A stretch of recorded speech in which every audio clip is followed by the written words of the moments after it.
otro capítulo más de Economía a Fondo. Muchas gracias por estar con nosotros en Radio Agricultura y Agricultura Televisión, acompañándonos nuevamente en este programa de mercados, finanzas, economía, lo más en simple posible, lo más cercano posible. Estamos aquí en Economía a Fondo y hoy día tenemos un invitado que es Marcelo Iriart, gerente de ahorro y vivienda de Banco Estado. Bienvenido, Marcelo, muchas gracias por estar con nosotros. Muchas gracias, buenas tardes a todos. Feliz de que estés con nosotros, porque vamos a hablar de un crédito hipotecario que tiene el Banco Estado, que va a lanzar esto es como una exclusiva que tenemos y lo estamos tratando de difundir porque es importante que toda la gente sepa que hay oportunidades aun cuando la economía y los mercados han estado un poco complicados, ¿no es cierto? El último año, bueno, ya varios años también para atrás, y la gente está un poco temerosa, no puede acceder a crédito, no puede acceder a una vivienda propia o le ha costado más. Entonces hoy día hay una solución y por eso estamos con Marcelo. Queremos comentar un poco de qué se trata, porque puede que sea de beneficio para todos los que nos están escuchando, nos están viendo. Así que, Marcelo, cuéntame. Bueno, ¿De qué se trata este crédito hipotecario de Banco Estado? Tal como tú mencionas, está complicado en los últimos meses el acceso a la vivienda para la familia. Hay varios factores que han influido en ello, pero una de las que influye mucho, obviamente, es la tasa de interés, que afecta directamente el monto del dividendo que va a pagar la familia. Sí. Y dado eso, y mirando cómo estaba el mercado, que en general las tasas están muy altas, el banco lanzó hace unos 8 días atrás en la Expo Vivienda una nueva campaña hipotecaria. Yeah. Y esta campaña efectivamente tiene una tasa mucho más conveniente de la que hoy día vemos como promedio en el sistema financiero, Yeah. y con varias líneas de negocio y con alianzas con la inmobiliaria, y también no solo es por tasa de interés, sino que también los clientes pueden acceder a mayores plazos hoy día. Si nos recordamos, en algún minuto estaba un poco restringido el acceso hasta a 20 años, 25 años. Ha estado bastante restringido, sí. Pues, sí, entonces, sí. Entiendo que ustedes tienen muchísimas más novedades y han extendido los plazos. Efectivamente, hoy día nosotros tenemos la posibilidad de entregar crédito hasta 30 años. De hecho, en general los clientes, un gran porcentaje de los clientes ya se está definiendo en esos plazos, sobre todo las personas más jóvenes. Y lo que hemos lanzado es que para clientes que piden créditos, por ejemplo, a 20 años, tenemos ya una tasa de un 4,7%. Ya. Que es una tasa perfecto. Bastante conveniente, sí, y bastante menor al promedio que vemos hoy día en la banca. Sí. El sistema financiero, si uno ve en general los promedios que hay en los simuladores de la CMF o en las páginas web, está en el orden del 5,7, 5,8%. Claro. O sea, bastante alto. Nosotros estamos casi 100 puntos base más abajo, en un 4,7. Esa es la primera gran oferta. Súper conveniente. Súper conveniente. En el mercado en el que estamos. Así es. Ya. Junto a eso, tenemos la posibilidad de entregar crédito a 25 años, que es con una tasa de un 4,75. Un poquito más. Un poquito más tampoco. Por el plazo, y a 30 años un 4,8. Ya. Tenemos que considerar que aquí lo que como Banco Estado estamos promocionando es todo un apoyo a las personas para que obtengan sus viviendas, y ya sean viviendas nuevas o usadas. Entonces queremos ayudar a la familia a poder lograr el sueño de la casa propia. El sueño de la casa propia, sí, porque todos lo tenemos, ¿no es cierto? Así es. Conversábamos también con Marcelo antes de comenzar el programa. Yo le pregunté, bueno, el crédito de los, de los 30 años, a los 30 años, ¿hasta qué edad más o menos lo dan? Porque, bueno, uno dice, depende de la edad que uno tenga también, ¿no? Sí. Pero parece que hay más margen ahora. Sí, es verdad que existe el de 30 años. Lo que hay que mirar es que hay un tope en edad que tiene que ver con el seguro de gravamen, que es obligatorio en el crédito hipotecario. Sí. Y el tope para tener el seguro es hasta casi los 84 años. Fantástico. Por lo tanto, una persona que tiene 54 años sí podría pedir a 30 años plazo un crédito hipotecario. Ya. Lo que sí es bien importante considerar es que uno, cuando pide un crédito hipotecario y toma un seguro de gravamen, tiene que hacer una declaración de salud. Sí. Y esa declaración de salud, obviamente, que refleja cómo está uno, y si está con buena salud, no debiera haber problema. No. Pero cuando uno tiene una enfermedad, ya es probable que le pidan exámenes para verificar qué tan complicado pueda estar la enfermedad. Ya. Claro, pero eso igual es independiente de cualquier tipo de crédito. Le pasa a cualquiera. Pasa a cualquiera, pero lo interesante es que efectivamente uno puede acceder a un plazo más largo, con una edad también un poco más grande, no vamos a Así decir es. más viejo ni mayor, más grande, que también es una preocupación que tienen muchas personas, y eso también conviene, les conviene mucho. Así que atentos también con esos plazos. Yo sé que uno no se puede casar, digamos, con fechas ni con el tema del seguro, pero sí es importante que las personas efectivamente estén sanas y cumplan con los requisitos que corresponden. ¿Con cuántas inmobiliarias tienen alianza, Marcelo? Bueno, el segundo punto que queríamos mencionar Sí. es que esta es la tasa general para todos los clientes. Ok. Sin embargo, hemos logrado una alianza con inmobiliaria. Ya tenemos 11 inmobiliarias que hemos hecho alianza. ¿En qué consiste esta alianza? En que ellos definen en qué proyectos podemos entregar una tasa rebajada a los clientes, O sea, por sobre la que hablamos mejor, recién. mejor. Sí. Por ejemplo, en estos proyectos las tasas pueden bajar de un 4,7 a 20 años a un 4,31. O sea, baja bastante. Súper sí. bueno, a 20 años. Lo mismo pasa a 25 y 30, baja en proporción como 30 puntos base de la tasa que yo mencioné anteriormente. Claro. Esa es una muy buena alianza que permite que las inmobiliarias puedan sacar adelante sus proyectos y que las familias puedan comprar en buenas condiciones. O sea, es un doble beneficio, para las familias y también para las inmobiliarias para seguir impulsándolo, porque hemos visto también que ha habido una serie también de inmobiliarias, de empresas constructoras que han declarado la quiebra, digamos, por la falta de dinamismo que ha habido en el mercado inmobiliario. Son varias, son 11, bastante conocidas, más o menos. No sé si tú nos podrías responder esta pregunta, si no, no importa, pero más o menos ¿cuál es el promedio del valor de estas viviendas? El promedio en general es entre 2.500 y 4.000 UF. Ya. En ese orden está. Ya. Lo que sí quería mencionar también es que hay que considerar dos temas muy importantes. Uno es que el financiamiento de estos créditos generalmente y de la banca es hasta el 80%. Pero el gobierno sacó, si ustedes recuerdan, hace unos meses atrás un fondo de garantía, el FOGAE, Sí. que permite financiar hasta el 90%. Entonces, estas tasas que estábamos comentando recién también se mantienen si un cliente pide hasta el 90% de financiamiento. Eso es bien importante porque Muy importante. anteriormente el FOGAE, si alguien pedía hasta el 90%, la tasa era más alta en el caso del banco. Claro. En este caso no, se mantiene el mismo 4,7 que yo te mencionaba a 20 años. O sea, Sea el 80 o al 90%. Claro, otro beneficio adicional. Otro beneficio. Entonces no es necesario que además las familias tengan ese 20% de pie, que a veces es bastante escaso, difícil, sí. y puedan acceder entonces a un crédito con el 90% de cobertura en el fondo. Y lo otro, Hipotecario. 2 puntos más. Uno es que nosotros como banco estamos muy enfocados por el rol social que tenemos de apoyar el plan de emergencia habitacional que hoy día existe, Sí. donde está todo el mundo subsidiado, los créditos o las viviendas subsidiadas. Y lo que hacemos también es que cuando una inmobiliaria o un cliente compra una vivienda con subsidio, todas las tasas que te mencioné, el 4,7 a 20 años, se rebaja si es crédito subsidiado a un 4,6. Ya. Entonces el crédito subsidiado además tiene una mejor tasa. Ujú. Y lo último, que es bien importante, Ujú. es que nosotros, y esto también es como una pequeña primicia, es que el Banco Estado logró un acuerdo con el Banco Europeo Ya. de un financiamiento especial para créditos hipotecarios que sean viviendas de proyectos con eficiencia energética.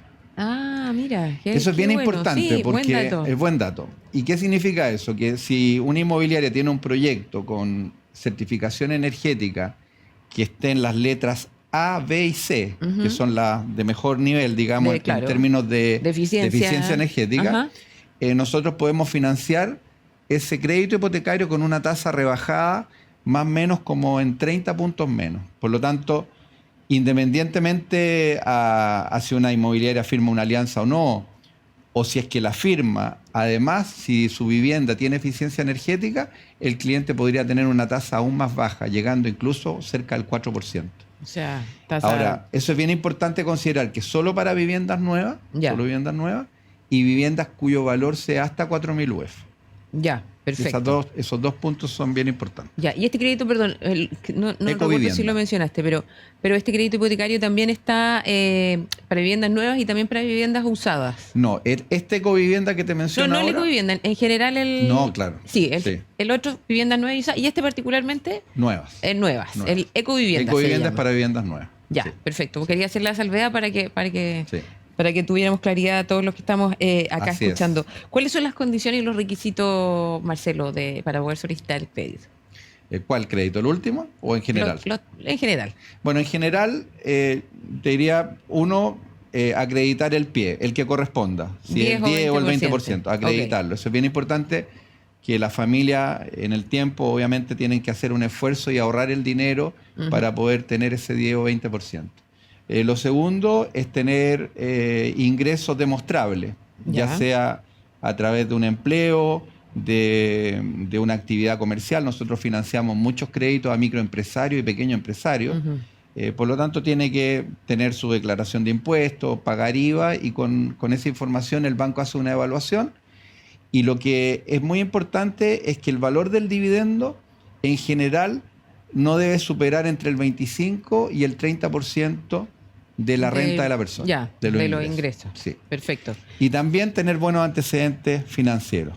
Ya. Eso es bien importante, mantenerlo en el tiempo, no tener protestos, haber pagado bien sus deudas, tener un historial crediticio positivo. Positivo. Sí. Ya, eso es un poquito más complicado porque la situación del mercado no ha estado tan buena, las personas puede que se hayan atrasado con pagos, deuda, en fin. Pero Si a se veces, ponen al día, pero a veces hay atrasos pequeños, claro, las personas se ponen al día y en general no hay problema. El tema es Ya. cuando es algo muy permanente en el tiempo. ya, pero en el fondo, pero el banco se da cuenta de esa situación Sí, en claro, el fondo, sí. ayuda también a las personas para que mejoren su Y su las situación familias financiera. cuando quieren pedir un crédito hipotecario, dado que es un proyecto que uno inicia con bastante anticipación, generalmente se preocupan de mantener bien sus condiciones financieras. Fíjate que este año nosotros vamos a batir 2 récords, vamos a financiar casi 27.000 viviendas, o sea, hay 27.000 familias que calificaron y pudieron comprar su vivienda. Claro. Y también en la cantidad de colocaciones que estamos colocando este año, también es inédito en el banco, en la historia, Mira. de la cantidad de colocaciones que hemos puesto en crédito hipotecario. Me parece fantástico, Marcelo. Estaba el banco con una política contracíclica, ¿sí? Sí. Cuéntame un poquito de qué se trata esta política. Esta política contracíclica es que el Banco Estado, obviamente en periodos más complejos de la economía, siempre va a apoyar a sus clientes. Y esto en todos los segmentos. Estamos hablando a las personas en créditos de consumo, pero particularmente en crédito hipotecario. Ese es el gran rol contracíclico estos 2 últimos años. El banco ha lanzado ya casi 4 campañas hipotecarias en este periodo, justamente para ayudar a la familia a poder comprar su casa.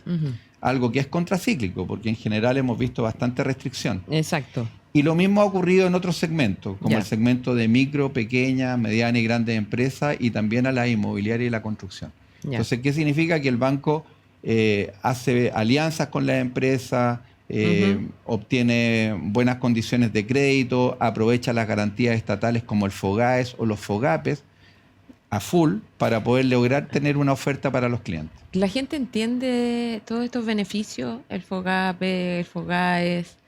¿Cómo lo hacen para poder educar financieramente también a las personas? No todo el mundo, a veces uno lo escucha, se acuerda de la descripción, después se lo olvida, no entiende bien. ¿Cómo lo han hecho en ese sentido? Lo que hemos hecho bastante en el mundo hipotecario, uno es tener muchas charlas a clientes. Ya. A clientes, por ejemplo, a empresas de convenio, en nuestra red de sucursales, en distintas instancias, el banco no solo muestra la oferta que hay, sino que también las condiciones y cómo se puede acceder a ella. Perfecto. Y respecto al FOGAE, el banco hizo todo un despliegue cuando se inició hace unos meses atrás. Lo hicimos primero con la Cámara Chilena de la Construcción, donde Ya. armamos muchos webinars a nivel nacional, en regiones, Ya, para justamente poder educar a para las poder personas. primero ayudar a las inmobiliarias y a las constructoras, porque ellos tienen mucho contacto también Claro. con las personas que quieren comprar, para explicarles en qué consistía. También lo hicimos con nuestras propias fuerzas de venta, y en nuestras páginas web está la información. Si uno entra a la página web donde está todo el mundo hipotecario, ahí hay cada una de las instancias. Ya. Uno puede aprender en el mundo subsidiado, Fantástico. en el mundo FOGAE y también en el mundo del crédito hipotecario en general. Es que eso es muy importante porque Sí. la verdad es que falta muchas veces información y educación financiera Absolutamente. y esas son buenas instancias para Sí. poder apoyar, como dices tú, desde la el lado de la empresa, en el fondo la inmobiliaria, la constructora, con esta asociación también, con las distintas inmobiliarias que tienen y con la Cámara, y también hacia las personas que necesitan efectivamente saber cómo se piden los créditos, cuáles son los beneficios que tienen, etcétera. Antes de terminar, porque estamos terminando el primer bloque del programa, hay una fecha súper relevante que no hemos mencionado, que es solamente por este mes. Sí, es una campaña. A ver, recordemos que las tasas han estado muy fluctuantes, Sí. y eso ha significado de que si se produce una ventana para poder entregar una tasa atractiva, nosotros la estamos aprovechando. Esa ventana se produjo ahora en diciembre, y por eso es que tiene un tope la fecha de la campaña hasta el 30 de diciembre. Por lo tanto, lo que invitamos es a las personas a acercarse a una sucursal del banco, Ajá. solicitar una aprobación de su crédito hipotecario.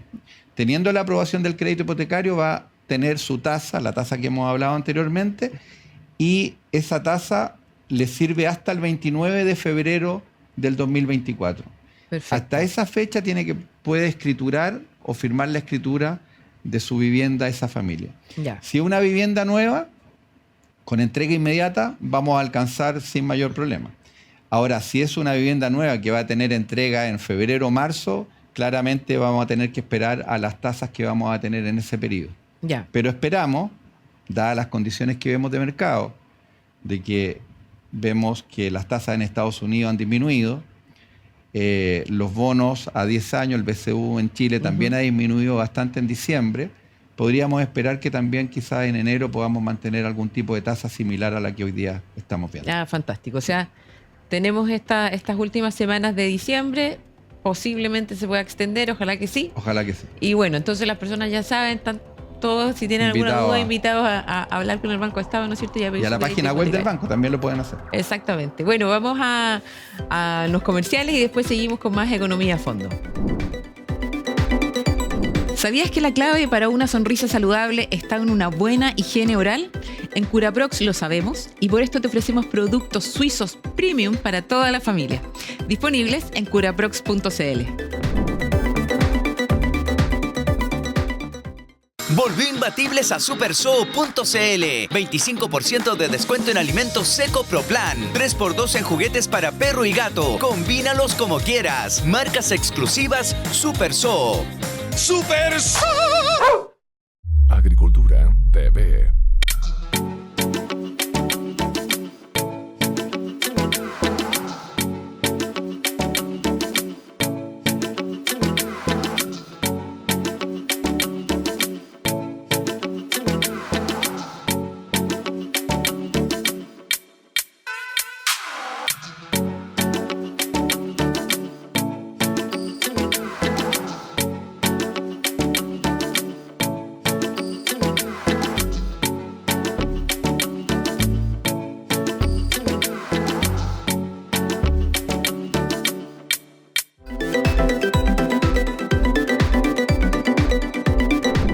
De regreso en Economía a Fondo, vamos con nuestro segundo bloque. Vamos a hablar hoy día con Juan Pablo Muñoz, él es gerente comercial y líder país de TransUnion Chile.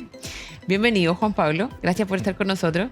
Gracias a ti, Constanza, por invitarme. De todas maneras, pues, lo que estamos aquí con Juan Pablo, porque vamos a hablar sobre un estudio, un estudio sobre el pulso de los consumidores, sobre todo ahora a fin de año, ha sido, lo dijimos en el bloque anterior, pero lo vuelvo a repetir, años de mercado complejo, de una economía compleja, estamos a fin de año además, ya tuvimos el 18, ahora se vienen las fiestas de Navidad, de Año Nuevo, vacaciones, después marzo se nos viene de nuevo, en fin.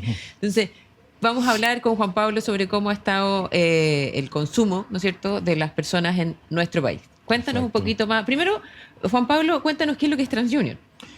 Bueno, TransUnion es una empresa de soluciones de información y de conocimiento.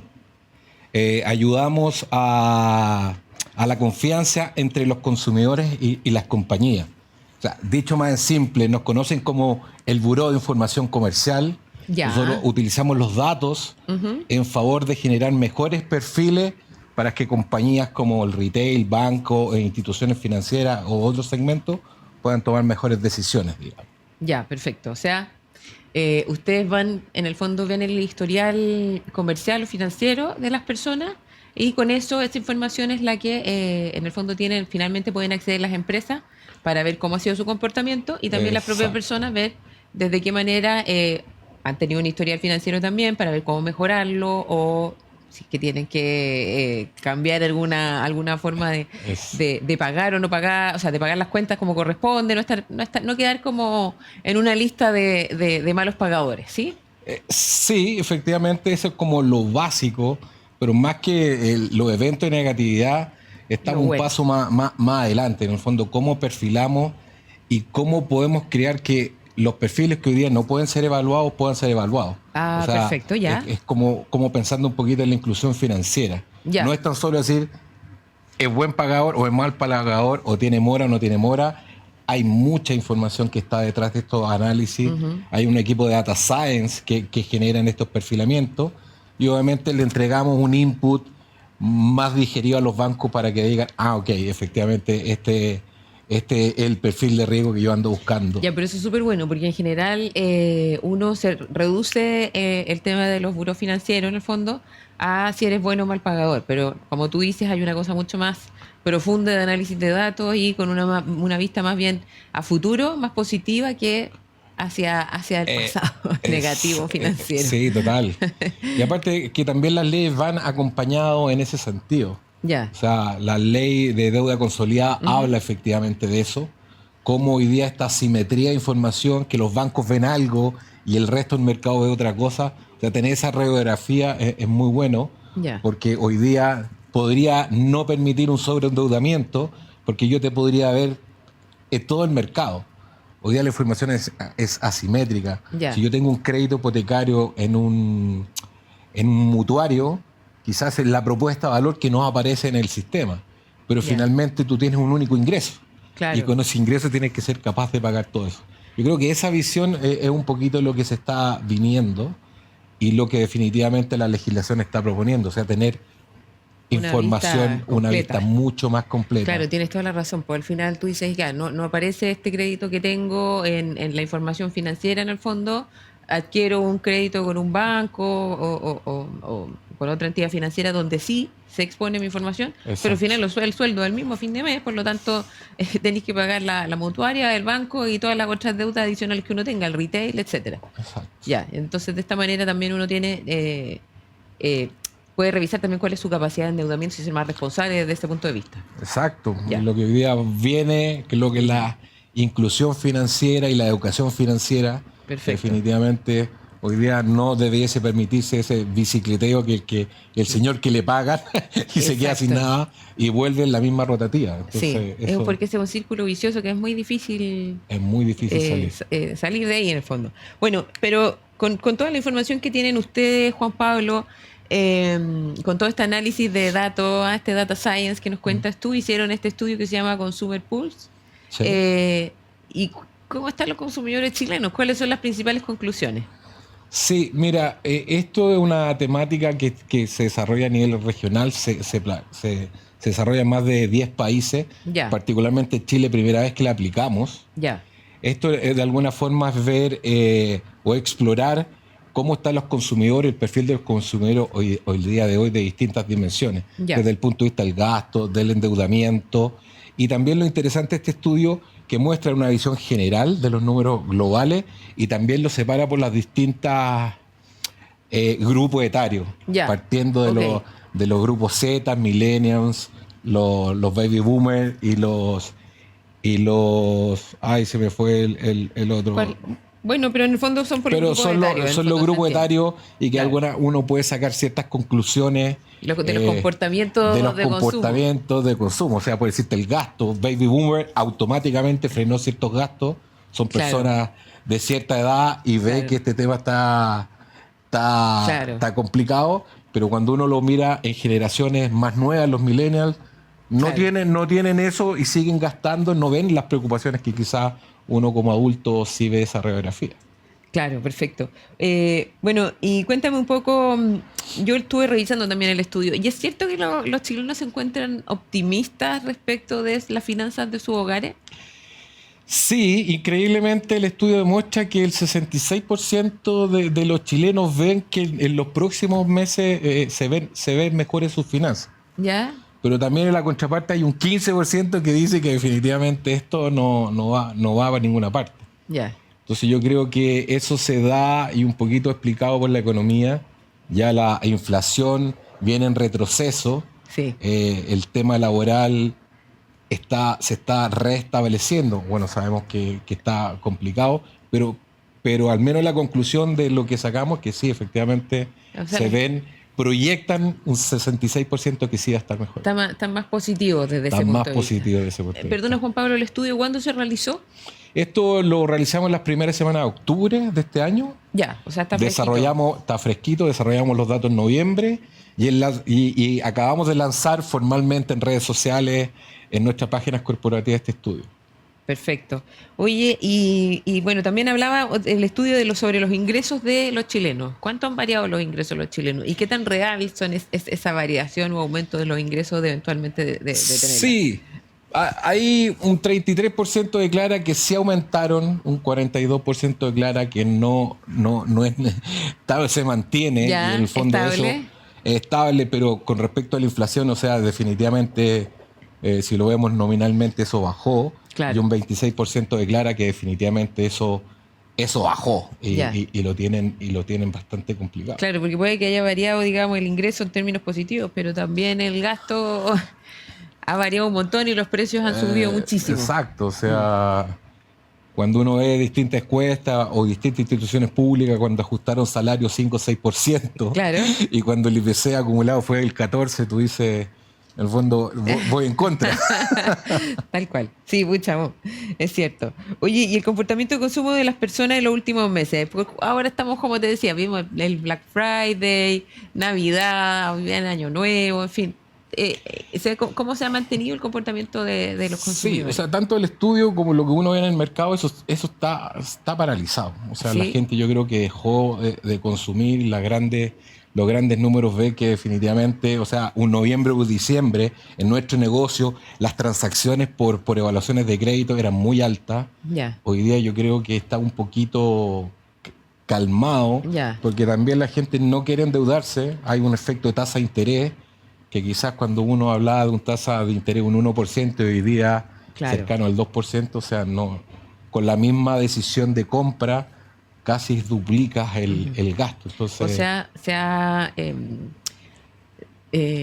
se ha mantenido estable o ha disminuido de frentón. ha disminuido frentón. Ya. Yo creo Ya. que... Se ha contraído, esa es la palabra que estaba. Sí, estaba se ha buscando. contraído. O sea, Ya. de hecho, si vemos, la semana pasada salieron los indicadores del retail, digamos que es como un pulso, Sí. que ocupa mucha tarjeta de crédito. Sí, El sistema en general aparece con números negativos, digamos, y eso definitivamente genera que al no generar nuevos créditos, al no generar nuevas compras, los indicadores se ven distintos.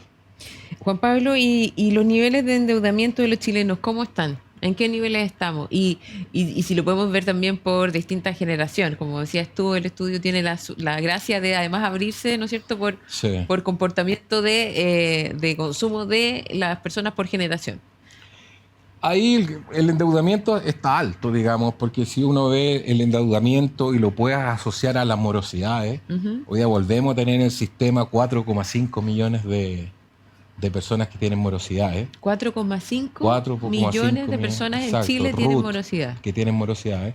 Entonces, definitivamente, uno puede decir que un 35-36% logra pagar sus deudas, sus Ya. compromisos, o han logrado pagar sus compromisos, pero definitivamente hay un 20-25% de personas que están utilizando sus líneas de crédito o sus tarjetas de crédito, Ya. o sea, para poder pagar se están volviendo a endeudar. Claro, exactamente. Entonces, la radiografía es que efectivamente el endeudamiento va subiendo y eso está acompañado por la tasa de morosidad, que cuando lo comparamos en pandemia, cuando todo el gobierno daba estos incentivos, y Sí. eso no está, y claramente eso va hacia arriba. Y cuando uno identifica este grupo de personas, estas 4,5 millones de personas que conversábamos y que muchas pagan con la línea de crédito, tarjeta de crédito, ¿Se puede identificar algún porcentaje que de frentón definitivamente no puede pagar? ¿No alcanza a pagar sus deudas? Sí, sí, definitivamente uno puede hacer esa... como no, o sea, sí se puede determinar que sí es, Ya. pero por otro lado no tenemos el ingreso como para poder determinar en 100% Ya. ese tema. Ya. Pero sí, o sea, la ley del 2012, que fue un perdonazo, donde las morosidades quedaron en cero, Sí. eso se recuperó rápidamente a los 3, 4 años, Sí. y hoy día estamos en pique histórico nuevamente. Nuevamente, en pique histórico. Bueno, es un tema complejo, sobre todo en esta fecha y sigue los gastos además. Juan Pablo, perdona, y respecto de la ciberseguridad, ¿son temas que también conversaron con los encuestados? Sí, de hecho nosotros tenemos una suite de soluciones de fraude en la compañía que trata de mitigar efectivamente estas conductas. Y hoy día es un tema, o sea, la pandemia generó que la digitalización se ampliara, el e-commerce se ampliara, y hoy día también vemos que fuertemente en el mercado se están generando distintos tipos de estafas, vías telefónicas, vías mail, vías mensaje de texto. Nuestra compañía, bueno, como manejamos datos, estamos muy preocupados de esa información, y en el estudio es dramático, o sea, definitivamente un 61% indica no haber sido Víctima objeto de fraude, Ya. pero otro 30 y tanto por ciento sí ha visto esa sensación de Ya. que me enviaron un mensaje, me enviaron un mail con un logotipo de un banco, pero bueno, lo que hemos tenido capacitación estos, vemos que definitivamente eso no hay que linkear, Exacto. no hay que dar una clave de seguridad. Entonces yo creo que eso está muy, muy latente y se está conversando muchísimo. O sea, hay hoy mayor día. conciencia. Fíjate que la semana anterior, nuestro programa anterior, tuvimos a un especialista en temas de ciberseguridad y efectivamente nos daba ciertas recomendaciones, ¿no es cierto?, para poder evitar fraude. Pero claro, o sea, efectivamente, como dices tú, el estudio muestra que la gente ya está viendo, se está dando cuenta, tiene mucho más conciencia de lo que son los fraudes cibernéticos, en el fondo. Exacto. Oye, y respecto de la educación financiera, Juan Pablo, en la encuesta aparecen datos asociados a eso. La gente siente que necesita más información financiera, sabe cómo se ven. Sí, yo creo que ahí tenemos, la encuesta sí lo demuestra. Yo creo que tenemos mucho que avanzar Ya, ahí en hay la espacio. inclusión, hay un espacio en la educación financiera. Yo siento algunos números que definitivamente el 99% sí está preocupado Ya. de velar por su información, pero solamente un 40% dice que tiene acceso al crédito. Ya. Entonces, definitivamente cuando tú hablas de esos números, sí, hay educación financiera. Cuando tú vas a un banco y estás sobreendeudado, o sea, ellos te conocen tu renta, te conocen todo. Claro. Entonces, definitivamente eso no avanza. Y yo creo que empresas como nosotros tienen que ayudar efectivamente a que eso Hay que cumplir ese eso rol pueda- de educación financiera. ese rol de educación financiera. Sí. Y hoy día uno ve publicidad y decía, ok, están promocionando una tarjeta de crédito, pero te indican, si no es necesario, no lo compre. Claro. Y yo creo ha que ahí cambiado un poco. poquito las nuevas generaciones hay que enseñarles que tener un plástico puede ser muy peligroso en el corto plazo. Exactamente. Bueno, Juan Pablo, muchas gracias por acompañarnos en Economía a Fondo. Eso es lo que tratamos de hacer también en el programa, acercar un poco el tema de los mercados de las finanzas, como les decía, y tratar de aportar algo en la educación financiera. Vamos a ir a unos comerciales y volvemos en un ratito con el tercer bloque de Economía a Fondo. ¿Sabías que la clave para una sonrisa saludable está en una buena higiene oral? En Curaprox lo sabemos y por esto te ofrecemos productos suizos premium para toda la familia. Disponibles en curaprox.cl. Volvió imbatibles a supersoo.cl. 25% de descuento en alimentos Seco Pro Plan. 3x2 en juguetes para perro y gato. Combínalos como quieras. Marcas exclusivas Supersoo. Agricultura TV.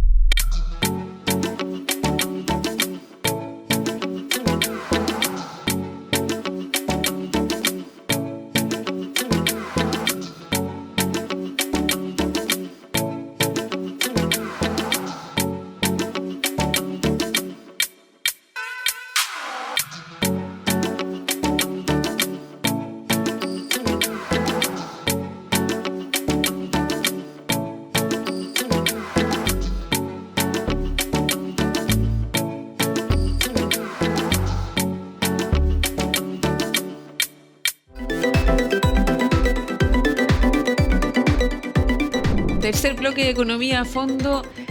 Seguimos, hoy día ha sido un programa de datos, de estudios, de información, y me encuentro con Bárbara Veloso. Ella es socia de consultoría de personas en Ernst & Young, o EY, como se llama, como se dice ahora. EY ahora. EY, ¿ah?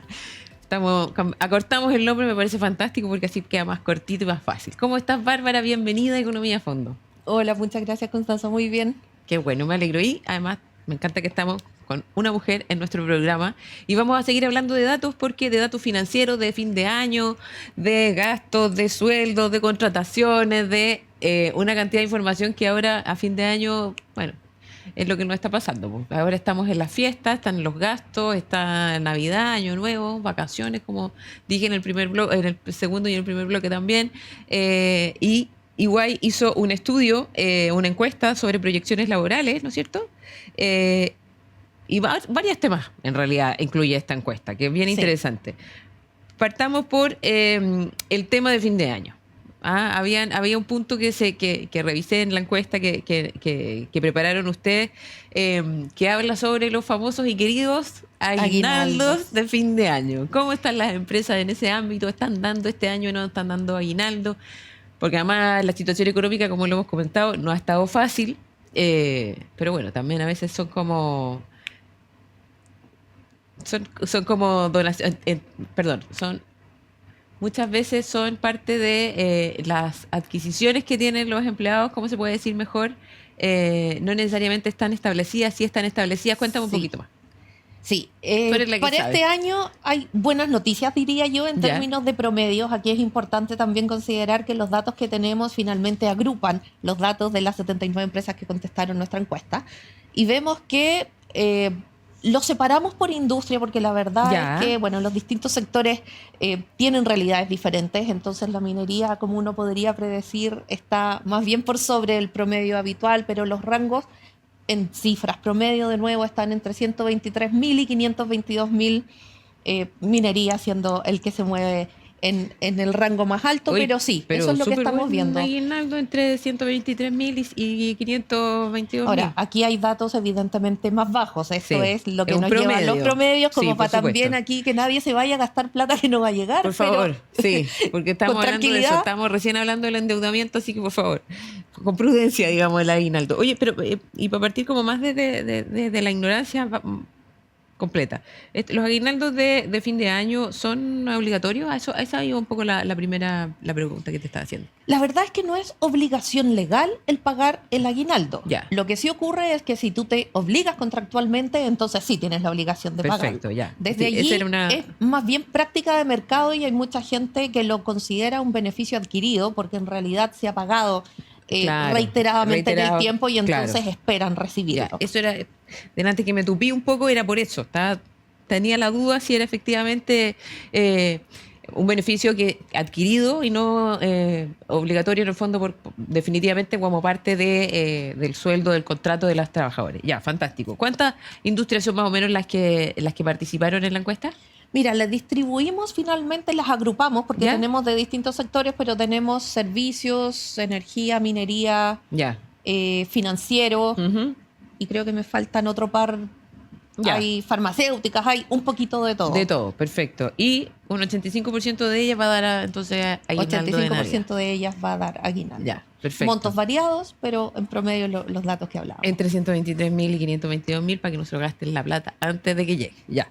Aumento de sueldos. ¿Cómo estuvo el aumento de sueldo durante el 2023 según estas industrias que participaron Sí, en la encuesta? según los que hacen un incremento real, entendiendo por incremento real lo que supera el IPC, anduvimos en el 3,4% más o menos. Ya. Entonces, primer dato que es importante también es que no todas las empresas, no hay obligación primero, no hay obligación legal para las empresas regias por el Código del Trabajo, no hay obligación legal Perfecto. de hacer ajustes por IPC. Ya. Es práctica común en el mercado, pero no es una No es obligación. obligación. Sí. Y con el IPC tan alto que hemos tenido, hay empresas que tampoco lograron hacer ajustes que alcanzaran incluso el IPC. Entonces, Ya. poniendo eso de fondo, las que sí hicieron ajustes nos movimos en más o menos 3,4%.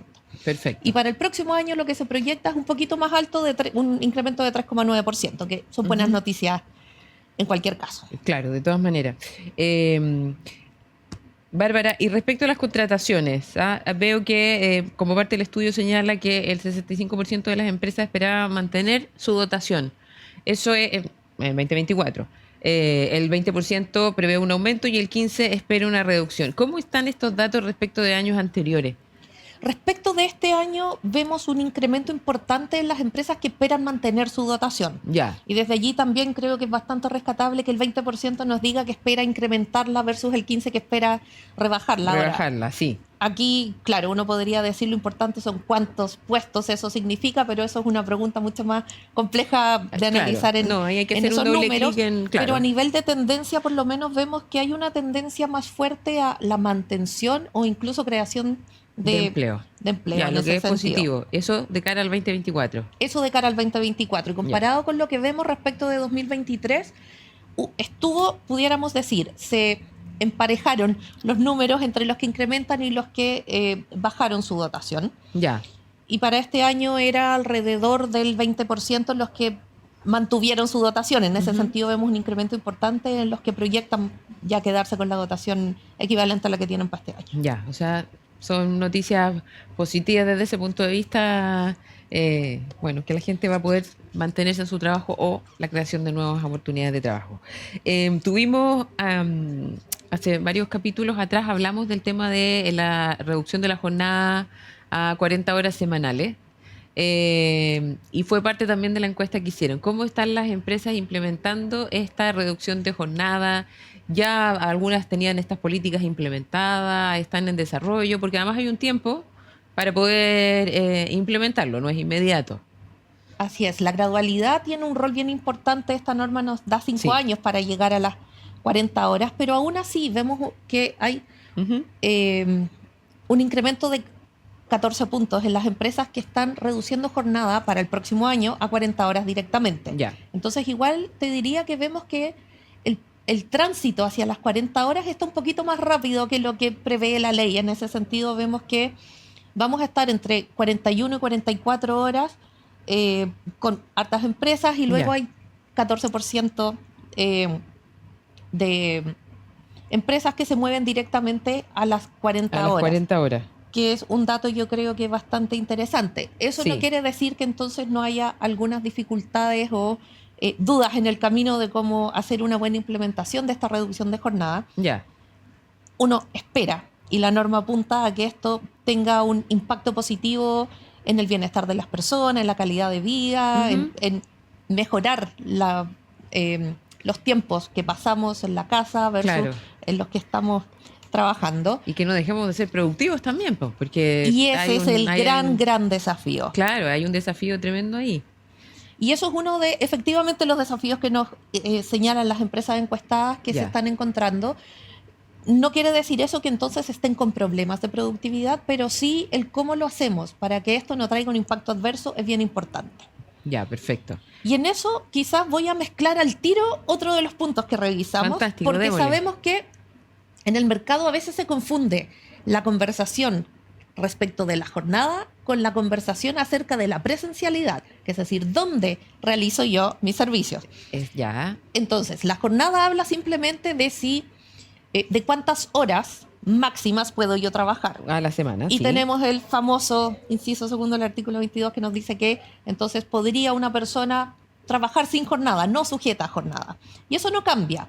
Y eso es independiente de si yo realizo mis labores presencialmente en las instalaciones de la empresa o no. Oh, ya. Y a ok. veces se nos confunden un poco y la gente cree que si no estoy presencial, entonces no tengo jornada. Y eso no es necesariamente así. Ya, perfecto. Entonces, después de haber dado ese disclaimer, lo que vemos en el estudio que hicimos es que respecto de la presencialidad, solo un 5% está con presencialidad para toda su dotación. Está trabajando Ya. 100% presencial. Ya.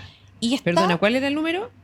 solo 5%. Solo de la muestra que- 5%. Sí. Mira, harto poco. Po. Evidentemente hay áreas, por ejemplo, en la industria, cuando estás en las partes extractivas o productivas, en la Claro. minería, por ejemplo, es evidente que hay gente que tiene que estar en faena, De que todas tiene que maneras. estar el retail, En la el gente retail tiene que estar exacto, evidentemente en la atendiendo, tienda. en el supermercado, lo mismo, etcétera. Sí, Entonces, este 5% es que tiene a toda su dotación, a toda su gente presencial. claro. En muchas industrias se da la mezcla de que hay gente que se necesita presencialmente en las instalaciones o en las faenas, mientras que hay otras personas, Que- típicamente claro. back office, ¿cierto? Que Sí. tiene espacio para quizás no estar 100% presencial. Un Y eso es sistema más híbrido. Así es. Y Ya. los sistemas híbridos están bien recibidos por los trabajadores y de hecho vemos que en algunos casos Ujú. nos respondieron empresas que han visto algunas renuncias por la exigencia de presencialidad Ah, sí, y que ¿eh? es algo que se pregunta también a los candidatos, que los candidatos a los puestos de trabajo están también preguntando y bien interesados en tener sistemas híbridos, en que haya, y ahí depende un poco, 1, 2, 3, 4 días de trabajo Claro, presencial. presencial versus en la casa. Ah, ok, perfecto. Y ahí cómo se, porque tal vez no tengas la respuesta en este minuto, pero ¿cómo se hace para realmente revisar que se cumplan estas 40 horas, próximas 40 horas de jornada laboral cuando estás en un sistema híbrido? Porque uno al final no sabe, o sea, no marca tarjeta, por supuesto, porque está en la casa. ¿Y cómo lo hacen las empresas? ¿Han comentado algo sobre eso? ¿Cómo le hacen seguimiento para que efectivamente se cumpla la jornada y además, lo que conversábamos, haya productividad? Porque una cosa es que a las personas nos guste mucho trabajar desde la casa algunos días y otros días en la oficina, pero otra cosa es que eso también sea eficiente para los resultados de la compañía. Así es. No, ese es un desafío en realidad porque estamos acostumbrados al conocido reloj control, ¿cierto? En que Claro, marcamos claro. la hora de ingreso, marcamos la hora de salida Ujú. y por medios remotos hay fórmulas para también hacer seguimiento Ujú. de esa jornada. Y por eso decía que muchas veces se confunde y como que se piensa que que no haya presencialidad implica que entonces no hay jornada, que no hay horarios establecidos Claro. y estrictos a los que pegarse. Recordemos también que las normas, la norma relativa al teletrabajo habla de desconexión de 12 horas. Entonces, es bien importante, esto Sí. es relevante porque finalmente tengo flexibilidad, pero esta flexibilidad cuando yo tengo jornada significa que tengo flexibilidad en el lugar, quizás no tanto en el horario en el que yo realizo mis labores. Perfecto. Se puede Eso es hacer importante ese que quede chequeo. claro. Sí, y como dices tú, lo importante es que esté en la casa o esté en la oficina, yo realice el trabajo que necesito realizar. Claro. Y que desde allí, incluso si somos eficientes, Ujú. a lo mejor podemos encontrar espacios en que las jornadas pueden reducirse. Más fácilmente, Eventualmente. claro, Entonces, claro, efectivamente. o sea, partamos por las 40. Partamos aquí con los 40. tampoco. Tenemos 4 años entonces para poder implementarlo. Muchas empresas están adelantándose a estos 4 años y hay un trabajo más híbrido implementado también en todas las industrias, obviamente las que se pueden, no las que tienen mucha presencialidad. Bueno, son cifras interesantes. Vamos a ir viendo el próximo año cómo varían y si efectivamente también la productividad se mantiene con este sistema híbrido, con las 40 horas. Pero en general, bueno, lo bueno es que se está implementando y no ha sido tan complejo entonces para las empresas poder incorporar las 40 horas de jornada laboral digamos, en sus labores. Afortunadamente han podido algunas moverse con mayor rapidez que lo que nos requiere la ley y en ese sentido en Iguay nosotros vemos que hay interés genuino por adelantarse. Quizás no de inmediato a las 40 horas, pero sí estar preparados, y abordar de buena forma este cambio que debiese conducirnos a que efectivamente tengamos soñadamente incrementemos la productividad, ¿cierto? Claro, esa es la Y idea. ojalá a eso lleguemos, pero Que hay un tengamos incentivo también a su también. vez más tiempo para estar en la hacer casa. otras cosas. Sí, con la familia o hacer deporte, en fin, cada cosa que cada persona quiera, ¿no es cierto?, en su tiempo libre. Bueno, estamos llegando al final del programa. Muchas gracias, Bárbara, por acompañarnos. Gracias a Iguay por estar aquí con nosotros. Estamos cerrando el programa. Los esperamos sin falta el próximo Economía a Fondo, la próxima semana. Así que, bueno, los dejo. Que tengan una linda tarde.